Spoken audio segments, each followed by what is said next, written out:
Faster than a fraudulent performance measure, stronger than a misplaced decimal point, able to leap complex compliance requirements at a single bound. It's Super Auditor! Welcome, ladies and gentlemen, to Auditors Save the World, one audit project at a time, where we bring you thrilling tales of daring audits and brave financial reviews. Here, our heroes don't wear capes, but they do wield the power of empirical evidence. Brought to you by the pros at Yellowbook-CPE. In each episode, we interview those legendary auditors who have truly rescued the day. Stay tuned, listeners, because this is one story you won't want to miss. And folks, don't forget to subscribe to our show in your podcast app of choice. And now, here's your host, Lita Hart-Fanta. When chaos looms and confusion reigns, when the audit trail runs cold, when someone says, "We ain't got time for that," there's only one woman for the job. It's not just experience. It's not just credentials. It's Vickie, the iron-willed audit commander with certifications that could wallpaper a Pentagon war room, raised on discipline, driven by duty, and trained in the elite art of reading the manual. Vickie doesn't flinch when new audit challenges arise. She studies, she masters, and then she leads. With 31 auditors under her wing and a strategic mind sharper than a brand new number 2 pencil, Vickie is every bit the executive that her title suggests. But even with a command post, she still finds joy in rolling up her sleeves and getting hands-on with a detailed audit. Today, we salute the brilliance, backbone, and book smarts of a leader who proves that rules aren't obstacles, they're power tools. Like, this audit was a 36-page audit report. Whoa. And were you working by yourself? I did all the work by myself. Yeah, I had a manager, which you interviewed, Mary Modeski. Yeah, Mary. She was the chief auditor over me at that point. Oh, Mary's great. Yeah, I like her. She's really sweet. Yeah, she's super. She's another smart lady. Okay.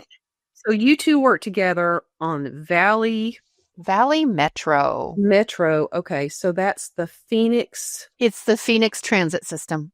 Okay, super. So they have the bus and rail. Okay. Well, go ahead and start telling us what it was and why you chose it and what you found. Well, Valley Metro, although it runs all of the bus system and the rail system in Arizona, 90% of it's contracted out. They have very few actual employees themselves. So they do it for Tucson too? Well, they have some buses that run to Tucson. So between here and Tucson, but they don't necessarily run the transit system in Tucson. Okay. I thought you just all of Arizona. I got confused. Yeah, no, it's just the Phoenix area and then shouts out to the suburbs within Phoenix and stuff. Gotcha. Okay, super. And so they have contracts, and they had 3 major bus contracts that ran the bus system. And they had never really looked at them from an audit perspective to see how they were done. And so they decided to do an audit. And the objective of the audit was to determine if they awarded the 3 contracts in accordance with policy and if they were monitoring the performance of those contracts. Okay. And so it was kind of going out and looking at those 3 contracts, how they were procured, any change orders and stuff that came about within those contracts, and then to determine how they were monitoring those contracts to make sure they were being done properly. Okay. And what it was interesting on the procurement side, because the Valley Metro had gone through some major reorganizations corporately wise. You know, they ended up splitting in their quasi-government, and then their rail system was not. And so they had to do some major changes. Okay. And so during the time of these contracts being initiated, they had multiple policies and procedures. So it made it a little bit of a challenge when I was going through the contracting to see, did they follow the right procedures at the right time, given when those situations hit? Okay. And what we found is they didn't document everything. So they were missing quite a bit of documentation in the file. And then, so there were multiple requirements, and they would have a requirement, but they didn't have a document in there demonstrating that they followed that requirement. An example is getting bids or? Well, they had to do like a cost analysis when they were doing it, and they didn't have one of those in the file. Let me go through here. So it was kind of like, you have these requirements, but you didn't document them and put them in the file, so we don't know if you did them or not. Okay. And so that was some of the problems that we found within there. And then the other problem we ran into is with their change order process. Okay. We determined they did not follow the change order process as it was established within their policy. And specifically, we found one of the change orders was done for a service that had already been received and paid for. So they did an after the fact change order, which is unallowable. Give me an example. So they handled some kind of festival or something and then paid for it? Yes. Specifically, it was for a midlife rehabilitation process within their deferred maintenance. And it was for $4 million. Oh. And they had already processed it and paid them. And then they did the change order to say it was allowable for them to do it. So it wasn't part of the contract. And they said, okay, we need to do this additional maintenance. So then they went back in and modified the contract after they already paid for the services. Okay. So it's an after the fact change order. That's the way most auditors do risk assessment too, documenting the risk. The risks after the fact. They do whatever they want, and then they go back and they go, I got to write that down. And then there was another change order where they had done the calculations, and the budget analyst went through and reviewed the calculations and found that there was an error and that the calculations were overstated by $110,000. And even though they did that, they documented it, they processed the change order for the original dollar amount with the error in it. So they processed the change order for $110,000 more than the cost of the change order. Okay. Wow. So basically, they could have billed us up to $110,000 more because the contract said they could. Okay. And then the third change order issue, it was the work was going to be done and they had everything in order in April, but they never processed it until November. So they created the change order and everything on time. They just never processed it and it was never submitted. All right. And when they did the calculations, they did it for a 7-month period when it should have been calculated for a year. So the change order didn't match what necessarily needed to occur within that change order. Okay. So that was what we found with the change orders. They just didn't follow the process. They agreed with the recommendation and we're going to make changes in their processes to make sure they documented things and followed the right procedures. Oh, okay. They agreed. That wasn't a big deal. That's good. And part of the problem, like I said, is they changed their procedures multiple times during that audit period. Right. And so they just didn't have consistent procedures. So they were going to train their staff and make sure that everybody followed the new procedures forward. Do you remember how you got to those results? Did you look at all the change orders because there weren't that many, or did you do a sample of change orders? I did all of them. I did all the change orders and all of the documentation for each of the contracts themselves. Okay. Because there's only 3 big contracts for the buses. Yep. Okay. Yep. And the 3 contracts for all the years that were covered in these contracts, $672 million worth of contracts that I was reviewing. Yeah. Wow. Not small dollars. No. Now, how long did it take you to do this project? That's kind of really 2 objectives. No, it's not, because change orders are part of the contract, right? Yeah. Well, we did. The first objective was, did they issue the contracts appropriately which included any of the change orders. And then the second part was the contract monitoring. And that's what took a lot more time. The procurement side of it was just a short little, all the files document. Did they have everything I's dotted, T's crossed type thing? We started getting into the contract monitoring. It got a lot more confusing, and we found a lot more issues in that area. Okay. What'd you find? Well, first of all, they each had a contract monitoring form that they were using to monitor these contracts. There were 3 contracts, and the monitoring form for each of those contracts was significantly different. It was developed by a different person. They were not the same across the 3 contracts. Even though they're providing similar services. I gotcha. Yep. Each one of them developed their own monitoring process, and they weren't consistent. Okay. And then for 2 of them, we found over all 3 of them, we found missing forms where they didn't complete the monitoring form or they didn't save the monitoring form. They said they completed them, but they just didn't save them. But we were unable to find them. And then we found a whole bunch of them that were incomplete, that they didn't fill out. I mean, it was a checklist, and they would check a few boxes, but not all the boxes. They didn't collect yes, no, or NA on a lot of the questions. They just left it blank. And then we also found quite a few that were filled out 30 days or more past the end of the month. So they would end up going and backfilling them out. Sure. A couple months down the road. So when you say it's 3 different individuals were the monitors. Yes. And they were signed each a contract. Yes. And they came up with 3 different forms and performed the work at varying levels of completeness or even doing it. Okay. So what'd you recommend they do then? Well, we recommended that they create a form that met all of the requirements of the contract, all of the elements of each of the 3 contracts. Yeah, right. And that they consistently complete them and fill them out completely. And so that was our recommendation, that they needed to revise the forms to clarify the monthly and annual monitoring items.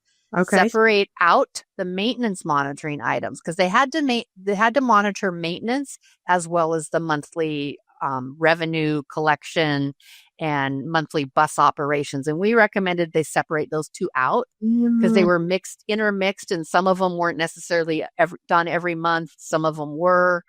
And then in addition, we asked that they establish some kind of oversight process, because these forms were completed and filed, but nobody ever looked at them. Yeah, I was about to ask that. Nobody looked at them. So there was no oversight over the forms being done or not.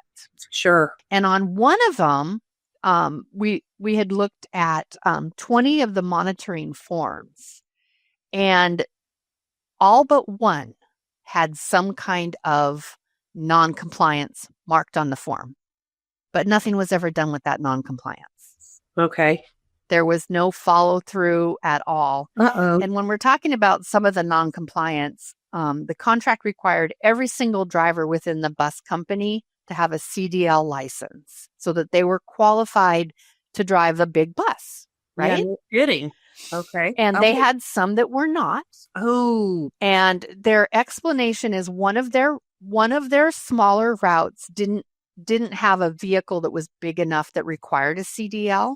But they didn't track which driver drove what bus. So I could not confirm that the one without the CDL license only ever drove that one bus. Uh-oh. So that was kind of a big deal when you're talking about buses driving on roads. You want them to have the CDL. And the other one on that contract is, out of the 5 years I tested, they're required to do a pool of drug testing. A certain percentage of their staff have to be drug tested every month. Yeah. And over that 5-year period, they never met the 50% requirement. How far off were they? It varied from month to month, but yeah. Okay. And the fact that they had this was a smaller route, so they had less drivers. Mm-hmm. It it makes the percentages off significantly. It's like if you missed one driver, you're down at, 20% instead of the 50%. But they were required to do 50% each month, and they didn't. What did they say about these findings? Those are much more shameful, I guess, because they're specific down to public safety. Yeah, and they agreed with the recommendation, and they were going to work with the contractor and start doing more site visits and start issuing a letter that outlined all the steps that that bus company needed to do to correct the deficiencies. So they actually started the enforcement by writing a letter to them and identifying the deficiencies and giving them a timeline to fix it. So they actually monitored it. Good. So the next part of the audit, I then started looking at what they have a pay application. Basically, that's the invoice that the bus company submitted to Valley Metro for repayment. And for two of the companies, when I was reviewing through them, they had payments that were made in excess of 30 days from the time we received the invoice. And of course, Valley Metro had a rule that they had to pay everything within 30 days. So we had quite a few payments that exceeded that. All right. The other thing we had is that the chief operating officer delegated his signature authority to the operations manager whenever he was gone. So we had quite a few of them that were signed by the operations manager twice, because when the chief operating officer was gone, the operations manager signed both for the boss and for himself. So we didn't have that segregation of duty on the bill, making sure that the bill was correct and that we were paying the right amount. And then we found a couple of the payments where the bill was rounded off and the payment made didn't agree to the actual bill itself. And the chief financial person never signed off that they did any financial reviews of the bills. So it was all up to the operations people, and that was it. The finance people were not looking at it at all. And that was probably required, right? That the finance people would, okay. Yeah, okay. Gotcha. Yep. So we recommended that they refine the process and make sure that the approval process went through all the levels that it needed to ensure that everything was authorized. Okay. And then the next thing that we found is... This keeps going. I know. It sounds like it. Was this like a year-long project? It actually took me 7 months. Okay. It was a 7-month audit. The big one, yeah. Working all by yourself. Yes. With Mary. Yep. And at one point we did bring a temporary employee in because I ended up having to expand my sample because I was finding so many problems that we just brought somebody in to key the information from the pay applications into a spreadsheet for me. So that I would then just have to go through and find the problems.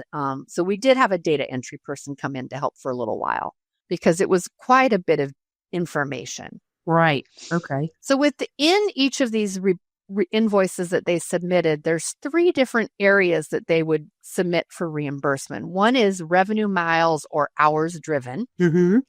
Another was for the contract provisions, like there were certain things we paid for in the contract that was above and beyond the revenue. And then additional items were that may have been agreed to be reimbursed. Like we did reimburse for some of the repairs and things like that.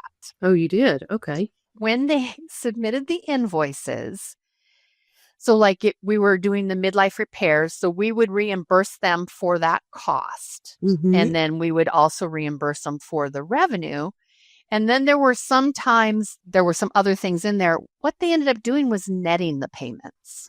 So it didn't accurately reflect the actual thing. So we had to reimburse them for a contract, and instead of putting it under that reimbursement expenditure, we would reduce the revenue by that amount.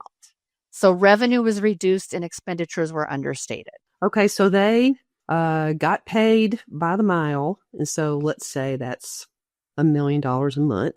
And then we reimbursed them for the repairs. Yeah. We would subtract the repairs from the revenue and give them the difference there. Even though you're supposed to be helping them pay for the repairs. Yes. And they didn't complain? Well, they got the right amount because they collected some of the revenue. So they owe us money, we owed them money. So instead of them just paying us all the money, they would keep it, reduce it and pay the difference. I see. And so on our accounting records, we showed a reduced amount of revenue and no expenditures.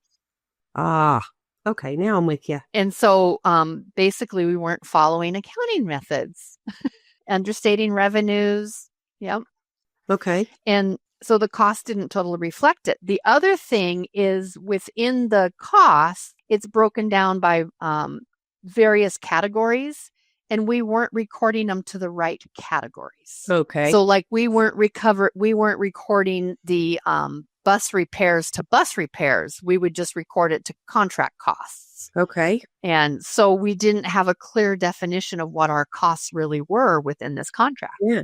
Huh. One of the cities had printed 5,000 tickets for free rides, and there were 23 times that the free ride vouchers weren't reimbursed the right way. Okay. So we should have paid them they should have paid for the vouchers. Instead, we reduced the contract fees. So again, we didn't record in our accounting records the right amount. Okay. Wow. So you also looked at every disbursement to these folks. I did. I did. You started off trying to sample, but when you found errors, you had to dig into the whole thing, huh? Yes. So this was one of those areas where my sample became huge because we ended up doing 100%. Oh, right. Okay. So you're touching on operations, you're touching on finance, you're touching on contract monitoring, and everybody's making little boo-boos.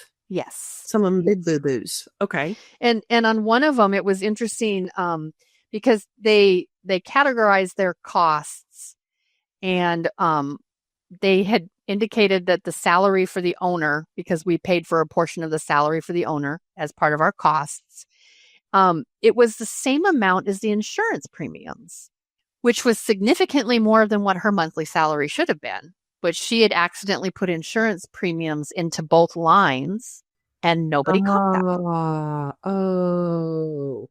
You think she was doing that on purpose?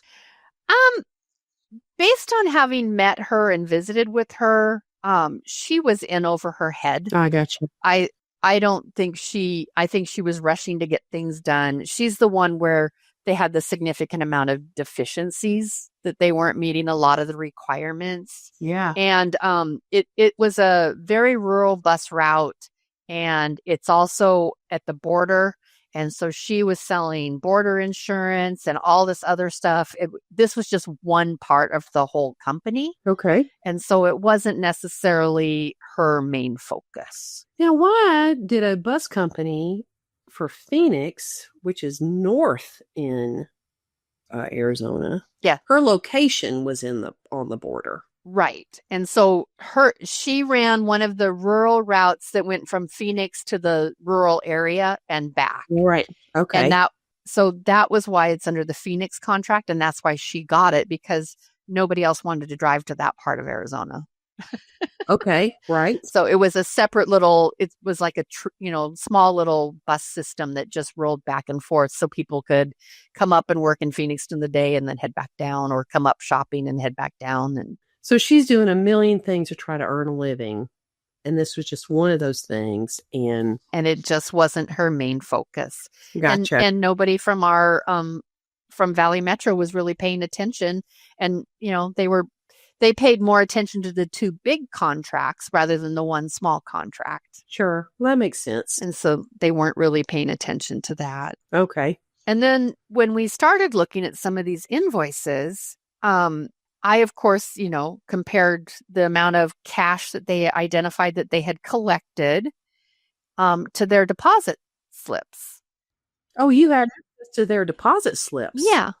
And they weren't the same numbers. How far off were they? We just found little bits here and there. Nothing, that would indicate, but nobody was reviewing the bills and invoices to make sure they matched, because they were attached to the invoice as support. Mm-hmm. So, it wasn't like, they just attached it. Huh. And then they would attach spreadsheets for their preventative maintenance that didn't reconcile to the amount they had on the invoice. So the attachments on the document didn't agree to the document. Simple little things that if you would have been reviewing the invoice and all the support, you would have caught. So do you think they were faking those charges? Did you feel like there was a fraud going on there? We didn't find anything that indicated a fraud. We just found that, from what we could tell from both the operations people at Valley Metro and the bus people, their focus was on making the buses run and making sure the routes were met. Finance and accounting was just a side thing. And very annoying, right? And a burden. It's just an annoying burden that they had to do. Yep. And so that was kind of the type of things that we were finding when we were reviewing these invoices, is the documentation didn't support the numbers. Mm-hmm. There were errors. There were transcribed numbers that you could see where two numbers got reversed, Mm-hmm. and nobody was catching it. Because the operations guy was the guy who was approving everything. And his focus was on operations, not on the accounting side. Well, now, why didn't the accounting group catch it? Remember, the accounting person wasn't reviewing the documents. Oh, just not even. Which was our other finding. Yeah, I remember that part, but just nothing. They looked at nothing. Nope.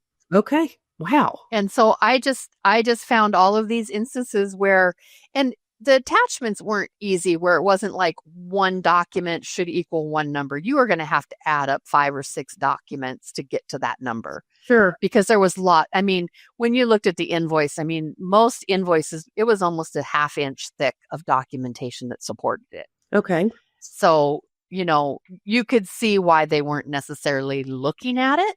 Yeah. But you're required to. You want to make sure your accounting's supported.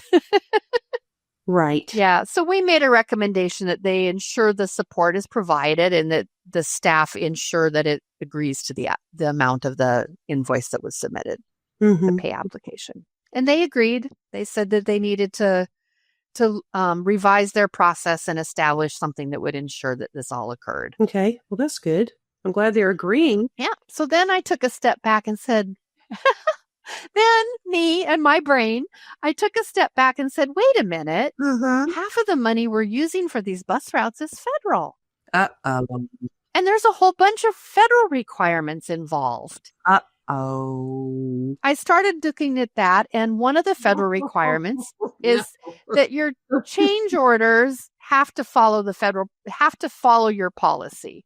So because I identified change orders that weren't following the policy, Mm-hmm. we were out of compliance with the federal requirement. Yeah. And then we had a disadvantaged business enterprise requirement, a DBE requirement. Mm-hmm. So we pulled the DBE system and realized that they weren't reporting their DBEs on a monthly basis like they were supposed to.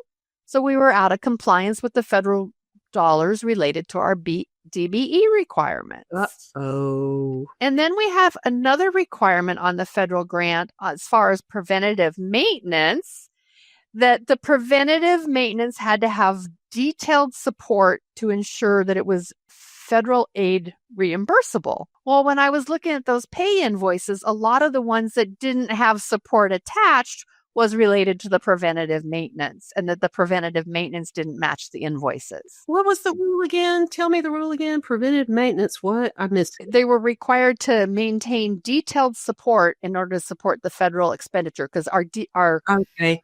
preventative maintenance was part of the federal grant. That's why we paid for the preventative maintenance. Oh. And half of the invoices that I found, preventative maintenance was what wasn't reconciling to the bill and wasn't attached to the bill. Mm-hmm. And so all of a sudden, all of the federal expenses that we made related to preventative maintenance wasn't there anymore because it wasn't supported. Oh, great. And the U.S. Department of Transportation Inspector General hadn't visited y'all. No. And their response is, well, we're worried about the performance. We're not worried about the accounting stuff. Yeah. Did they not do anything about it? They said, we don't care? They said that? No, they were looking at their processes, and they were going to strengthen the requirements with each of the bus companies, and they were going to spend more time on the vendor reports to make sure that things happened properly. So they were going to basically, I think in the end, they ended up hiring another person. What I was just about to say. They just need one good accountant and they would be fine. Yep. And that's what they ended up doing. And then we also had to maintain our buses in the state of good repair as part of that requirement. Okay. Within the federal. And we reviewed the midlife rehabilitation reimbursements that were made, and we identified 11 of them that didn't have the third-party invoice supporting it. They didn't have one of them. They used the estimate for the reimbursement rather than the actual cost of the of the maintenance. And then some of them didn't have any itemization. It was just a third-party bill that said $3,300. You know, it was like, what was that? What was it for? What did they do? There was no documentation there. And because the state of good repair was also paid with federal dollars, it's required to have detailed records and support behind it. So that was another one of those federal issues we had. Mm-hmm. Wow. And then the last area... You thought we were done. Well, you didn't tell me there was 95 areas, but go ahead. And this last area is I took a step back and started looking at some of the other reimbursements that they were making to these individuals. So we would agree to reimburse them for a particular item or a particular software. Like at one of them, we bought them some software. So we agreed to reimburse them. Well, these miscellaneous reimbursements were nowhere allowed for or accounted for within the contract. Okay, great. So we were making payments that there was a verbal agreement for, no written agreement, no written contract, no written letter, nothing that would support the fact that we should have or agreed to pay these dollars. And so that was about $280,000 worth of reimbursements that I identified that had never, ever been formally written, agreed to. Now, remind me again what the size of these contracts is. The total of the contracts I was auditing was, let me go back to that page, $672 million worth of contracts. $672 million. Now, was that annually? It was $672 million that you were spending? That was over the 5-year period of the contract. 5-year period. Okay. My big question, since they kept saying, operations is everything. Did the buses run? Were the routes covered? The buses ran and the routes were covered. Yep. Okay. Well, okay, Yeah. good. That part was, and they were really good about monitoring that part. Okay. That was one part of the checklist, and mainly because if they didn't, we would get the customer service calls. Because our name was on all the buses, our phone number was anywhere. If you have problems, call us. And so that part, they did a great job of monitoring. It was the minor little things within the contract and the money side of things that they just didn't pay attention to. Okay, sure. Now, why was the decision made to contract out for this stuff instead of, you might have already covered this a little bit, instead of just having the city run the buses? Well, it's the nature of the Valley Metro is they are just there for the whole metro system with all the counties within the Phoenix Valley here. Now, the city of Phoenix actually runs the buses in downtown Phoenix. So Valley Metro was the rail system. Gotcha. And then the buses that would go out to the different suburbs, I guess is what you would call it. So, yeah. So like I work in downtown Phoenix. I live in North Phoenix. I catch the I-17 Rapid, which is a bus that comes and picks me up way up here and then drives down to Phoenix. So that's not a city bus. That's a Valley Metro bus. And it's ran by a contractor. Okay, gotcha. Yeah, and I found it very interesting that when I started to work for Valley Metro, they only have like 100 employees. Oh. All the rest of it's contracted out. It's just how that's the business model that they use. Well, that's a very Western business model. How they react to that? They agreed with the recommendation. All right. And they said a couple of the items were due to a regulatory change that was enacted, and they just hadn't gotten around to making the corrections, and it was for a short-term basis.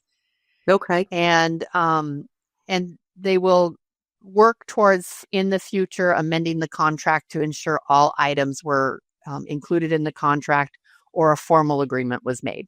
Wow. So they agreed to all of the recommendations. Mm-hmm. In the end, we ended up having, let's see if it says here how many recommendations we ended up with.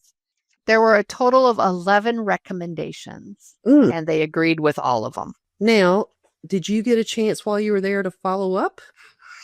Or did you move on to be an executive before you got a chance? I moved on to be an executive before I had a chance. This was issued in September, and most of their action plans were supposed to be done in 3 to 4 months. And I ended up leaving in February right after that and moved on to Department of Transportation as a chief executive. Oh, that's so cool that that's where you are. Now, you went from being a frontline auditor to being an executive, and you have how many auditors under your command? I have 31 auditors that work for me right now. 31 auditors. Yeah. And I was the chief auditor for the Montana Department of Transportation before I retired. I see. And so I retired and came down here and went to work for Valley Metro. And I thought, good thing, become a senior auditor, just do audit work again. It was fun and exciting. Yeah. And then the chief auditor position at Arizona Department of Transportation opened up, and they called me and said, hey, you have the experience, please apply. And I did, and I got the position. So what do you think? Do you enjoy getting your hands in the audits more, or do you enjoy being the CAE more? I really like getting my hands into the audits. Yeah. Well, you're very detail oriented. Yeah. Yeah. When you're the chief auditor, it's great. I mean, you're helping mature and grow your auditors. Right. You have to deal a lot more with the politics of things. Yeah. And the hiring and management of staff. Just getting in and getting my hands dirty and doing audits. That's my favorite part. Yeah. I have taken advantage as a chief auditor a couple of times in the last 5 years that I've been with ADOT. There's been a couple of times where we've had an auditor leave, and they were trying to figure out who could pick up the audit and finish it. And I picked them up and finished them. So I get my hands wet once in a while. Yeah. But for the most part, it's just reviewing work, helping write audit reports, dealing with management, building the annual audit plan, rather than the hands. And going to Valley Metro reminded me how much I enjoyed that. Yeah. Yeah. The detailed work. And I started my career as a legislative auditor for Montana. So I was a financial compliance auditor. So I did GAGA's financial statement audits. Okay. For my first 10 years of my career. Wow. That's where the appreciation of details and accounting comes from. That's where my accounting background comes from. Yeah. Yeah. It's from having done the financial compliance audits. And when I was with legislative audit, we audited 100% of the Montana state agencies. We audited their financial records, their compliance with single audit. Really? And their compliance with state law. So those were the 3 things that we covered for every state agency, was done every 2 years. Okay. So through my 10 years there, I hit a lot of different state agencies. So I had a lot of experience and exposure to a lot of different operations and type of activities. And it really worked out nice. Then I went to Montana Department of Corrections as their only internal auditor for 5 years. Really? And now, a word from our sponsor. Today's episode is brought to you by Yellowbook-CPE, the heroes behind the jumbo bundle of self-study courses. With a 1-year subscription, you get access to over 180 hours of top-notch CPE content. Dive into thrilling tales of agile, IT auditing, fraud, and internal controls. All courses carry NASBA's quality seal, so you know they've got the superpower of trustworthiness. Just click the link in the description to sign up. And now, back to our story. Then I went to Montana Department of Corrections as their only internal auditor for 5 years. Really? Yes. And that was kind of a different level of experience. I had to go through correctional officer basic training. Oh, wow. Because I was in the correctional office building so often. Yeah. So I had a little badge that said auditor, and I got to go in and out of all the different prisons. And one of the things we did there is we had compliance reviews of all the different prison facilities. So if I was going to go do a performance review of one of our contract facilities, I would grab the nurse from the women's prison, the head of security from the men's prison, and I would take my subject matter experts from other facilities and bring them up with me, and we would do the review together, and then I would pull it all together and write the report. Okay. So that was a real interesting way to manage audit. Yeah. So you're a CPA. Are you a CIA as well? I am a CPA, a CIA, a CFE, a CICA, and CCSA, CRMA. Okay, great. And I'm currently studying for my CISA. Okay, and you have an accounting degree, it sounds like, and you started off being a CPA primarily. Yeah, I started off as a CPA to work for the legislative audit, and then I got bit by the fraud bug.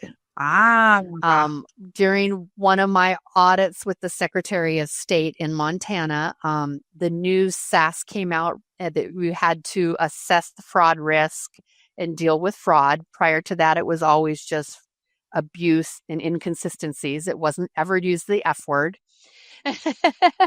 And I did an audit, and we had written them up for the last 3 audits. So that would have been over 6 years for having poor cash controls. So based on my fraud risk assessment, I knew that I was going to have to do something different. And we had just completed a fraud investigation of a university that had a bunch of cash skimmed from it.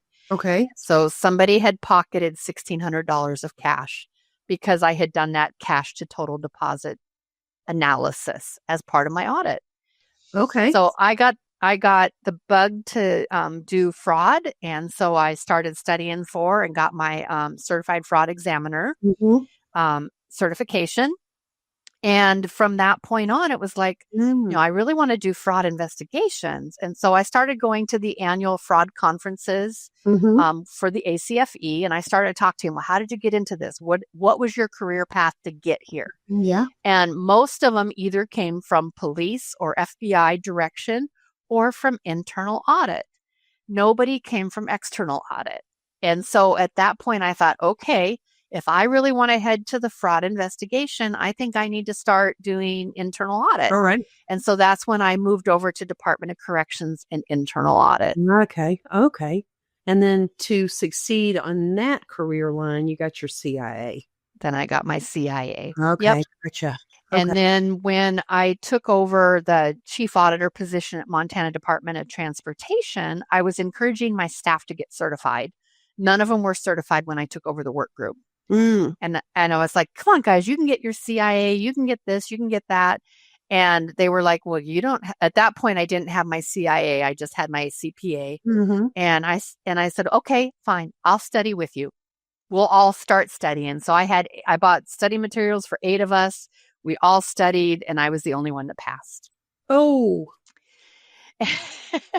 And so I was like, rah, rah, rah, let's keep studying. And at that time, the IIA had the CGAP, which is a Certified Governmental Auditing Professional. And so I said, okay, I'll study for the CGAP. You guys study for the CIA. We did our study sessions. So 6 months later, I sat for my CGAP. I passed it, and none of them passed. And at that point, I said, I got enough certifications. I don't want any more. And so I kind of left it at that. So at that point, I had my CGAP, my CIA, my CFE, and my CPA. Mm-hmm. And then back in 2019 or 17 or 18, I started teaching for the IIA. And I really wanted to teach their risk courses and some of their control self-assessment courses, because I really love control self-assessments. I think facilitating a control self-assessment sometimes gets you a much bigger bang for the buck than an actual audit. Oh, heck yeah. And so I went and got certified in control self-assessments and then certified risk management and assurance from the IIA at that point. Now, control So I got those two additional. Don't seem as popular as they were there for a minute. Like in the mid-90s, that was the hot thing to do. Yeah, and it went away. But you know what? Since I've been at Arizona Department of Transportation, I've done 2 of them. Okay. And they have both been very successful in correcting. I think what happened is after the control self-assessments, people started moving more towards lean and doing lean problem solving. And lean problem solving is pretty much a control self-assessment, except it's being done by lean coaches rather than an auditor. And the last control self-assessment I did, they'd been working with their lean coach, but they just weren't getting anywhere quickly. And I said, well, let's do a control self-assessment with me leading it. And the advantage of an auditor leading it is I could ask those questions about, well, but what about quality control checks? You guys aren't doing that here. And I have the knowledge of processes and best practices enough that I can ask some of those questions and dig a little bit. And that helped us identify the weaknesses much quicker. Okay. So I still fully believe in control self-assessments. Yeah, I love them. They're great. And then recently we identified that we really need an IT auditor in my work group. And so I'm taking that plunge and I'm starting to study for it. And once I get it, then I can start getting my staff started on it. I am definitely a by the book person. You are, and that's a great trait to have. That really came through that's who you are, and that's what you're about. If you follow the rules, you'll get there. That might be because I was a military brat. My dad, okay, you did the command. You did what you needed to do. You followed the rules. Yeah. Yeah. He was a Marine for 27 years. Marine. They are the best. They are. They are the absolute best. Oh, that is the sweetest. I bet he was a teddy bear, but a rule guy. His bark was much louder than his bite. Were you a daddy's girl? I was. Yeah. Yeah, I could tell. Yeah. And it was funny because he, after Vietnam, he came back and he did a couple of years in electronics and computers. And then he went and got his degree. And then they said, oh, we'll move you to officer ranks. And he's like, nope, I want to stick with my troops.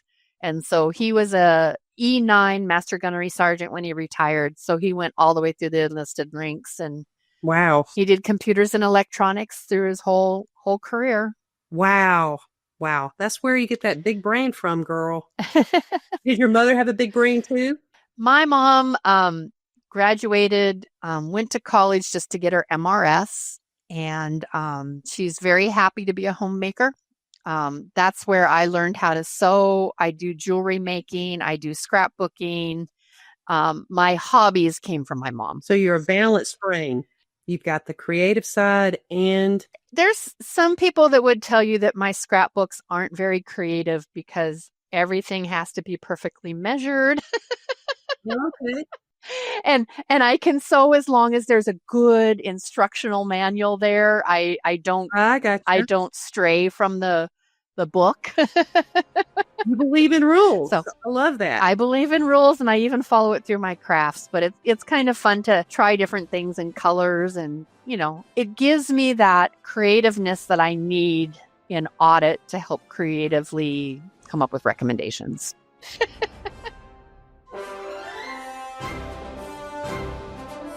Thank you, brave listeners, for joining us on this adventure. We appreciate your loyalty.